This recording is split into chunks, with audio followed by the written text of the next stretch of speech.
हाय। ये वीडियो बनाने का कोई इंटेंट तो नहीं था, मैंने कुछ प्लान नहीं किया था। मुझे पता भी नहीं था कि मैं ऐसा कुछ बोलूँगी कभी और शायद ये मैं पहली बार इंटरनेट पर ऐसी कोई बात करने जा रही हूँ। सो हेलो एवरीवन, मेरा नाम है Sonam Mohini and welcome to Sonam Mohini biology. ये चैनल अभी मैंने कुछ ही दिन पहले क्रिएट किया है और इस चैनल में मैं बायोलॉजी पढ़ाती हूँ class 10, 11, 12 neat and CUET aspirants को। सो मैं अभी बस क्लास रिकॉर्ड करने जा रही थी, बट मैंने ना कुछ स्टूडेंट्स के मैसेजेस देखे, जिसके बाद मैं थोड़ा-सा हिल गई। मुझे लगा कि अब इट्स हाई टाइम कि हमें इस चीज़ के बारे में बात करनी चाहिए, या हो सकता है कि आज ये वीडियो देखकर कुछ लोगों की लाइफ में थोड़े बहुत पॉजिटिव चेंजेस आएँगे। ये वीडियो ना सिर्फ़ स्टूडेंट्स के लिए नहीं है, ये सबके लिए है। उन सभी लोगों के लिए जो अपनी लाइफ में डिमोटिवेटेड फील कर रहे हैं, जो होप लूज़ कर रहे हैं, या कहीं न कहीं मतलब उम्मीद नहीं बची, ऐसा कुछ। क्योंकि जिस मैसेज के बारे में मैं बात कर रही हूँ, वो कुछ ऐसा था। अ, अच्छा, मुझे बहुत सारे बच्चे पहले से जानते हैं क्योंकि मैं पहले पढ़ाती थी एंड अभी-अभी मैंने अपना नया चैनल स्टार्ट किया है and I am starting on my own. I am doing everything on my own for the first time. So बच्चे मुझे रेगुलर मेरे साथ कनेक्टेड रहते हैं, मेरे टच में रहते हैं, मुझसे अपनी प्रॉब्लम शेयर करते हैं, व्हिच आई फील ब्लेस्ड कि एटलीस्ट उन्हें मुझ में इतना कॉन्फिडेंस है कि वो अपनी दिल की बात मुझसे कह सकें। कहीं न कहीं उन्हें भरोसा है कि मैं समझूँगी। तो एक बच्चे का मैसेज आता है कि अब टाइम नहीं है मैम, और सब खत्म हो चुका, अब कुछ नहीं बचा है। एक दूसरे बच्चे से मेरी बात हो रही थी, तो उसने अपनी कुछ फैमिली प्रॉब्लम्स मुझसे शेयर की कि क्यों उसकी साल भर में अच्छे से पढ़ाई नहीं हो पाई। कुछ इंटेंस दिक्कत आ गई थी उसके घर पे, जिसकी वजह से वो ओवरकम नहीं कर पा रहा था, और यही रीज़न था कि उसने पढ़ाई अच्छे से नहीं कर पाई। और अब एग्ज़ाम नज़दीक आ चुका है, तो वो पूरी तरह से होपलेस है। जब भी मैं अपने बच्चों को, अपने स्टूडेंट्स को इस कंडीशन में देखती हूँ, समथिंग ब्रेक्स इनसाइड मी, और मैं पूरी कोशिश करती हूँ कि मैं कुछ भी करके, कुछ भी बोल के, हो सकता है सिर्फ़ अभी के लिए वो कम्फ़र्टिंग लगे सुनने में, बट कुछ भी करके मैं उन्हें अच्छा फ़ील कराऊँगी। मैं उन्हें फिर से चीयर अप कर दूँगी। ये वीडियो का कोई स्क्रिप्ट नहीं है, कुछ नहीं है। मुझे खुद नहीं पता मैं आगे चलकर क्या बोलने वाली हूँ। I just want everyone to watch this, to listen to me for once at least. ठीक है? तो चलो ना, पहले एक छोटी-सी एक्टिविटी करते हैं। थोड़ा-सा अच्छा लगेगा, थोड़ा शायद मैं कनेक्ट कर पाऊँ आप लोगों के साथ, या आप कर पाओ। तो ये है व्हाइट बोर्ड, ठीक है? और मैं ना यहाँ पर एक लाइन खींच रही हूँ, ठीक है? I think you all can see here. ये एक डंडी खींच दी मैंने सामने। अब क्या कोई मुझे बता सकता है कि ये जो लाइन मैंने खींची है, जो डंडी मैंने खींची है, ये छोटी है या लंबी है? क्या आप में से कोई मुझे बता सकता है कि दिस लाइन इज़ बिग और स्मॉल? ये लंबी है या छोटी है? थोड़ा अनप्रेडिक्टेबल है, मतलब कुछ कह नहीं सकते, है ना? कि कुछ लोग कहेंगे कि लंबी डंडी है, लंबी सी लाइन खींच दी। कुछ लोग कहेंगे छोटी सी लाइन खींच दी। चलो, अब मैं एक काम कर रही हूँ। ये नंबर 1 है, ओके? मैंने यहाँ पर एक दूसरी डंडी खींच दी है। अब आप बताओ कि एक नंबर वाली डंडी लंबी है या छोटी है? दैट्स राइट, ये लंबी लाइन है ना? नंबर 1 वाली लाइन लंबी है। अब अगर मैं इसी लाइन को थोड़ा और खींच दूँ, यहाँ तक, टेढ़ा हो गया है, नहीं हो पा रहा मुझसे। यहाँ तक, ये 2 नंबर वाली डंडी है। अब बताओ ये लाइन लंबी, नंबर 1 वाली लाइन लंबी है या छोटी है? ऑब्वियस सी बात है, अब तो ये छोटी हो गई ना, क्योंकि सामने वाली लाइन लंबी हो गई है। तो ये छोटी होगी। दैट मीन्स कि कोई भी चीज़ छोटी या बड़ी तभी हो सकती है जब हम उस चीज़ को कंपैरेटिवली देखें, जब हम उसके सामने किसी और को कंपेयर कर रहे हैं। कहते हैं the grass is always greener on the other side. मतलब आप जिस साइड हो ना, आपको दूसरी साइड में लगेगा कि वहां सब कुछ खुशहाल है, वहां सब कुछ अच्छा है, और आप एक गलत जगह पर फंसे हुए हो। मुझे भी ऐसा लगता था, इनफैक्ट कभी कभी मुझे लगता भी है कि यार उसका तो सही है, उसकी लाइफ में कितना सब सही चल रहा है। और अगर हम उस साइड चले जाएं तो अगेन यही फ्रेज आएगा मन में, the grass is always greener on the other side. उस टाइम लगेगा कि अरे यार यहाँ पे तो इतनी ज्यादा दिक्कतें हैं, हमारा तो पुराना वाला तरफ ही ठीक था, वहीं वापस चले जाना चाहिए। तो मेरे कहने का मतलब है कि there are lot of problems in this world, and जो भी बच्चे मुझे देख रहे हैं, स्पेशली वो जिनसे मैं टच में हूँ, उन्हें मैं बस यही कहना चाहती हूँ कि जीवन में ना अगर प्रॉब्लम्स नहीं होंगे तो हमें पता ही नहीं चलेगा कि अच्छी चीज़ें होती कैसी हैं, वो फील ही नहीं आएगी। जब तक भूख नहीं लगती तब तक अच्छे खाने का स्वाद नहीं मिलता। अभी ना अगर मैं अपने 4 दोस्तों में बैठूं और मैं अपनी प्रॉब्लम्स उनसे शेयर करने लग जाऊं कि यार मेरे लाइफ में ये दिक्कतें चल रही है, मुझे कुछ अच्छा नहीं लग रहा और सब कुछ बुरा बुरा सा हो रहा है, कुछ अच्छा हो ही नहीं रहा है, तो मेरा एक दोस्त, पहला दोस्त होगा या होगी, वो कहेगा कि अरे यार तुम बेकार में टेंशन ले रही हो, सब ठीक तो है, तुम्हें पता है मेरी लाइफ में क्या चल रहा है, मेरे दिक्कतें तो इतनी है ये वो, और वो अपने प्रॉब्लम्स मुझे बताएगा। दूसरा दोस्त सोचेगा कि अरे यार बेकार में ये लोग परेशान हो रहे हैं, इतना तो कोई बड़ा कुछ है भी नहीं, इतनी तो बड़ी बात भी नहीं है, तुम लोगों को पता है कि मैं कितना स्ट्रगल कर रहा हूँ अपनी डे टू डे लाइफ में, मेरे ऊपर कितने सारी रिस्पॉन्सिबिलिटीज और मैं क्या क्या चीजें फेस करता हूँ। अब तीसरा बंदा, चौथा बंदा, सब यही बोलेंगे। तो आज का टाइम ना ऐसा है, पहले कहा जाता था कि दुख बांटने से कम होता है और खुशी बांटने से बढ़ती है। खुशी बांटने से शायद आज भी बढ़ती है, क्योंकि अगर मैं 4 दोस्तों में बैठ जाऊं और अपने दोस्तों को बोलूं पता है आज ना मेरे साथ कुछ बहुत मजेदार हुआ और मैं इतनी खुश हो गई, मुझे तो हंसी आ गई, इतना बढ़िया कुछ हुआ है मेरे साथ। अब दूसरा दोस्त प्रॉब्लम्स के बारे में नहीं सोच रहा होगा, वो सोचेगा कि अरे यार इसने कुछ मजेदार चीज शेयर करी है। अब वो ना उसके दिमाग में चलेगी कि रीसेंट उसके लाइफ में कौन सी ऐसी मजेदार चीज हो गई, तो वो चीज बताएगा मुझे। अब बाकी जो दो दोस्त हैं उनको फोमो होगा, वो सोचेंगे अरे यार इन दोनों की लाइफ में इतनी मजेदार चीजें हो रही है, इतना फन कर रहे हैं, मेरे लाइफ में लास्ट कब कुछ फनी या कुछ बहुत बढ़िया हुआ था। अब वो उस चीज के बारे में सोचने लग जाएंगे and they will share theirs. चौथा जो दोस्त है उसे ना फोमो बहुत ज्यादा हो जाएगा, भले उसकी लाइफ में रिसेंटली कुछ मजेदार नहीं हुआ, फिर भी वो इमेजिन करते हुए कुछ इमेजिनेटिव ही बताने लग जाएगा कि पता है एक बार ना मेरे साथ भी ऐसा ऐसा हुआ था, मुझे भी बड़ी हंसी आई थी, मैं तो इतना मजा आ गया मुझे उस टाइम पर, ये वो। भले वो चीज एग्जिस्ट ही नहीं की हो कभी, बट 3 लोगों को कुछ ऐसा बोलता हुआ सुनने के बाद इंसान अपने मन में ही खुश होकर कुछ अपनी बनाई हुई चीज ही बताने लगता है। और ऐसे टाइम पे हर इंसान भूल चुका है कि उसकी लाइफ में क्या दिक्कत थी। अब आप समझना इसके पीछे की साइकोलॉजी। जब हम अच्छी चीजें शेयर कर रहे होते हैं ना, तो बुरी चीजें दिमाग में कम आती है, जब बुरी चीजें शेयर कर रहे होते हैं तो अच्छी चीजें दिमाग में कम आती है। So I have always told in my class, मैं जिस भी क्लास में गई हूँ, जिस भी बच्चों को पढ़ाया है, इतने सारे बैचेस में मैंने पढ़ाया है, हमेशा जब भी मुझे बच्चों को मोटिवेट करना हुआ, आई have always told them be grateful. आप मेरे किसी भी पोस्ट या वीडियो को देखोगे, हर जगह ग्रैटिट्यूड वर्ड आपको दिखेगा, हर जगह ग्रेटफुलनेस वर्ड आपको मतलब सुनने को मिलेगी मेरे साइड से।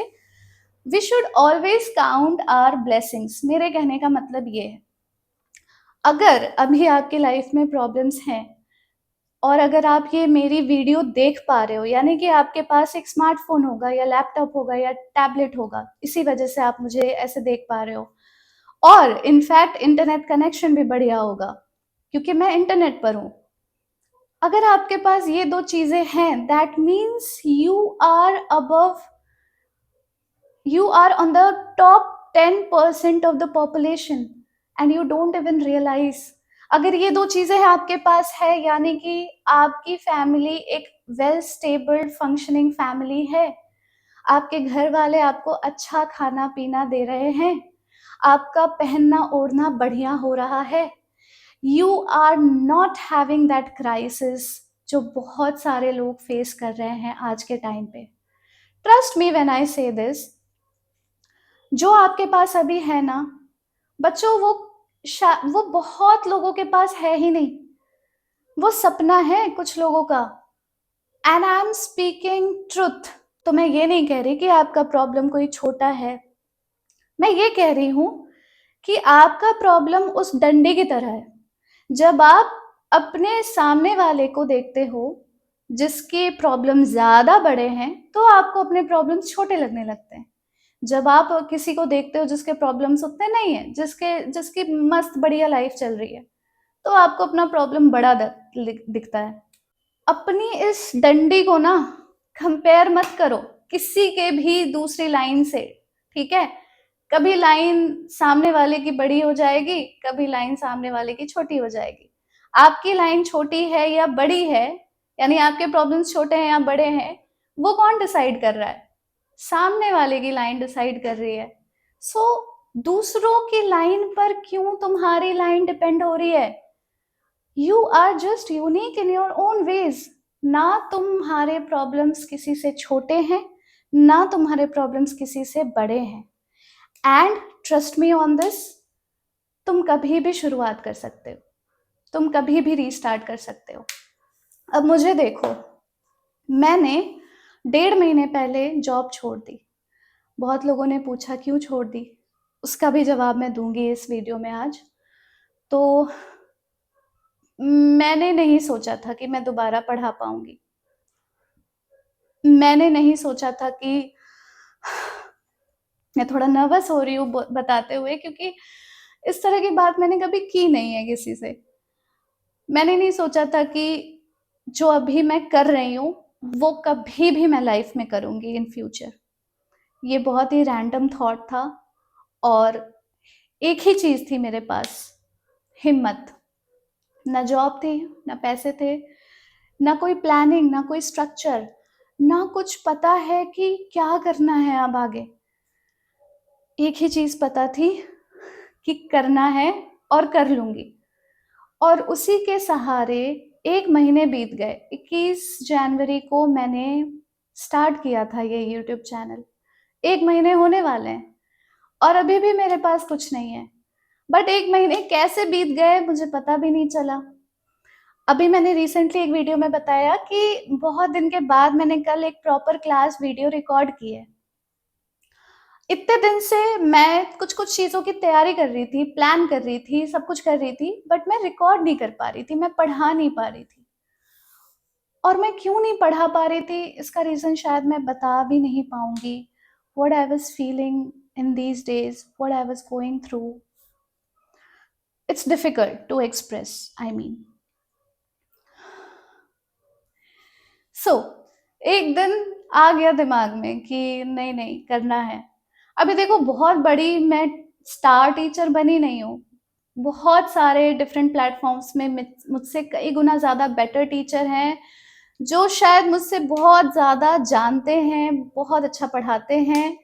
बट मुझे इतना पता है कि मेरा इंटेंट बहुत अच्छा है। और जब से मैंने स्टार्ट किया है ना, I started from the scratch, from zero, and till now मुझे बहुत अच्छे-अच्छे लोग मिले इस जर्नी में। इस 1 महीने की जर्नी में इतने अच्छे-अच्छे लोग मिल गए, इतना उन्होंने साथ दिया। तो कहते हैं जब आपका इंटेंट अच्छा हो, तो आप आगे बढ़ते जाते हो, अच्छे लोग आपसे जुड़ते जाते हैं और आपको पता भी नहीं चलता कि कब आप इतने बड़े लोगों को साथ लेकर चलने लग गए हो। आज मेरे चैनल पे मुश्किल से 200-250 सब्सक्राइबर्स हैं। मेरे ऐप पर गिने चुने बच्चे ही हैं जिन्होंने एनरोल किया है। बट अगर आज मैं ये सोचकर रुक जाऊं और छोड़ दूं कि मुझसे नहीं हो पाएगा, 1 महीने में इतना कुछ नहीं हुआ तो आगे क्या ही होगा। अब तो एग्जाम सीजन खत्म, फिर से बहुत ही डिजर्टेड टाइम शुरू हो जाएगा and I won't be able to continue this without any backup, without any financial support और एनीथिंग। अगर ये सोच के मैं छोड़ दूं तो वो जो गिने चुने बच्चे हैं जिन्हें मुझ पर विश्वास है, जो मुझ पे भरोसा करते हैं कि सोनम मैम है तो हमारी बायोलॉजी संभल जाएगी, उनके साथ कितना इनजस्टिस हो जाएगा, है ना। तो वो जो गिने चुने बच्चे हैं ना, वो मेरे लिए गोल्ड, मेरे लिए एसेट, स्टॉक्स, इन सबसे कम नहीं है। वो वही है मेरे लिए। और उनके भरोसे मैं अभी तक चल रही हूँ और आगे भी चलती रहूंगी। मुझे पता है आज नहीं तो कल चीजें बेटर होंगी, बट होप लूज कर देना ये मेरे लिए अब ऑप्शन ही नहीं बचा। तो जब आपके पास ऑप्शंस नहीं बचते हैं ना बेटा, तब कुछ बहुत ही मिराकुलस होता है, एक चमत्कार सा ही हो जाता है। तो अभी अगर आप डिमोटिवेट हो रहे हो, होप खो चुके हो, समझ नहीं आ रहा, एग्जाम इतना पास है, 2 दिन में एग्जाम है या 3 दिन में है और कुछ नहीं पढ़ा, आप बस इतना समझ लो कि this is a matter of survival. आपके पेरेंट्स ने जी जान लगा दी है आपको यहाँ तक पहुंचाने के लिए और अब आप हार नहीं मान सकते। हमारे पेरेंट्स बहुत कुछ करते हैं हमारे लिए, हमें रियलाइज भी नहीं होता। जब तक हम उनसे थोड़ा दूर नहीं हो जाते तब तक हमें रियलाइज नहीं होता कि उन्होंने क्या क्या किया है। तो वो अपना पार्ट निभा रहे हैं, now it's your time to do yours. और हिम्मत क्यों हारनी है। टाइम खत्म हो सकता है, जिंदगी जिंदगी तो नहीं खत्म हो सकती ना। टाइम चला जाएगा, चलो एग्जाम का टाइम चला गया, नंबर खराब आ गए तो सो व्हाट, जिंदगी है और आप कभी भी रीस्टार्ट कर सकते हो। मैंने भी रीस्टार्ट कर दिया। सो बहुत सारे लोगों का आ गया क्वेश्चन मेरे पास कि क्यों छोड़ा प्रीवियस ऑर्गेनाइजेशन। तो सुनो इसका जवाब। नहीं थी मुझे कोई दिक्कत अपने पुराने ऑर्गेनाइजेशन में, सब बहुत अच्छे थे। In fact it was like a dream job, any employ could just think about it. Problem किसी में नहीं थी, प्रॉब्लम मुझसे खुद ही थी। अब घर से निकल गए, देर तक घर वापस आए, खाना भी नहीं बनाने का मन कर रहा खुद के लिए और मन उदास है, बिना खाए सो गई। सुबह उठी, अब बिना खाए सोई हूँ तो भूखे पेट नींद भी ना आए जल्दी। देर तक सोई तो देर उठी तो ऑफिस के लिए लेट हो रही हूँ। अब कुछ सुबह भी नाश्ता नहीं बना पाई। अब ये ना रेगुलर बेसिस पर एक साइकिल बनता चला गया एंड ये कब मेरे फिजिकल और मेंटल हेल्थ को अफेक्ट करने लगा मुझे खुद ही नहीं पता चला। जब एक टाइम आया, मुझे रियलाइज हुआ कि अब देर हो जाएगी अगर मैंने कोई एक्शन नहीं लिया तो आई paused, I took a break. मैंने सोच लिया कि जो चीज़ जहाँ तक वर्क कर सकती है वहां तक करती है, उसके बाद ना हमें अपने तरीके चेंज करने पड़ते हैं बस। मेरा एम्बिशन हमेशा से था पढ़ाना, मेरा गोल हमेशा से ज़्यादा बच्चों को पढ़ाना, उनकी हेल्प करना, जितना ज़्यादा हो सके उन्हें अच्छे नंबर लाने के लिए जो करना पड़े वो करना। और वो अभी भी मैं कर रही हूँ, बस थोड़ा सा मैंने रास्ता बदल लिया, थोड़ा सा तरीका बदल लिया, बट इंटेंट अभी भी उतना ही प्योर है और हिम्मत भी है। और जब तक हिम्मत है तब तक तो रुकना नहीं है, आपको भी नहीं रुकना, ठीक है। तो डिमोटिवेट होने की कोई जरूरत नहीं है, चाहे जो भी हो जाए, it's never too late to restart, ये बात याद रखना। एंड लाइफ जब तक है ना तब तक आप हर दिन रीसेट रीस्टार्ट कर सकते हो। आज किया, फेल हो गए, कल फिर से शुरू करना, कल फिर फेल हो जाओगे, परसों फिर से शुरू करना, इट्स नेवर टू लेट। और पेरेंट्स से भी मैं लास्ट में यही रिक्वेस्ट करूंगी कि बच्चों को ना प्रेशराइज मत कीजिए कि तुम्हें टॉप ही करना है। क्यों करना है टॉप, हर बच्चे की अपनी कैपेबिलिटी और कैपेसिटी होती है और वो अपनी कैपेसिटी से बहुत ज़्यादा ही करता है। तो उसे जीवन जीने का हुनर सिखाइए, उसे ये मत सिखाइए कि तुम्हें नंबर कैसे ज़्यादा लाने हैं। बड़े-बड़े कंपनी के सीईओज़ बैक बेंचर्स और ड्रॉप आउट्स रहे हैं, तो उनसे तो हमें यही सीखना चाहिए कि योर मार्क्स और योर परसेंटेज हाँ, मैटर तो करता है, बट इतना नहीं कि लाइफ को स्टेक पे रखा जाए। I would request all the parents कि अगर कुछ देना है अपने बच्चों को तो विरासत में वो एक्सपीरियंस दीजिए आप, जो एक्सपीरियंस आपने होल्ड किया है इतने सालों में, अपने जीवन को जीते हुए, अपनी रिस्पॉन्सिबिलिटीज निभाते हुए, अपने स्ट्रगल से ओवरकम करते हुए। ये सबसे बड़ा गिफ्ट होगा अपने बच्चों के लिए। ये वीडियो थोड़ी लंबी हो गई है, मैं यहीं पर ब्रेक करती हूँ और बाकी बातें मैं करूँगी बाद में। ये वीडियो ना ज़्यादा से ज़्यादा लोगों को शेयर करना, नॉट बिकॉज़ मुझे ऐसे यूट्यूब चैनल पर कुछ एंगेजमेंट चाहिए, वो तो बात की बात है, वो तो मुझे पढ़ाने से ही मिलेगा। बट हाँ, हो सकता है कि कोई ना कोई ऐसा हो जिसके जिसके ये सुनने के बाद उसका कुछ अच्छा हो जाए, या वो अगर डूब रहा हो तो उसे एक तिनके का सहारा मिल जाए। जैसे मुझे मिला, जैसे बहुत लोगों को मिला, और मैं चाहती हूँ कि हम सब अपनी-अपनी लाइन को ही देखें, दूसरों के लाइन से खुद के लाइन को कंपेयर ना करें, because we are all in this world. हम सब अपने-अपने स्ट्रगल्स, अपने-अपने बैटल्स से फाइट कर रहे हैं। We are all warriors and we will overcome. Last में एक छोटा सा लाइन मैं गाना चाहती हूँ अपने बच्चों के लिए। रुक जाना नहीं तू कभी हार के, कांटों पे चल के मिलेंगे साए बाहर के। Okay, bye bye everyone, all the best.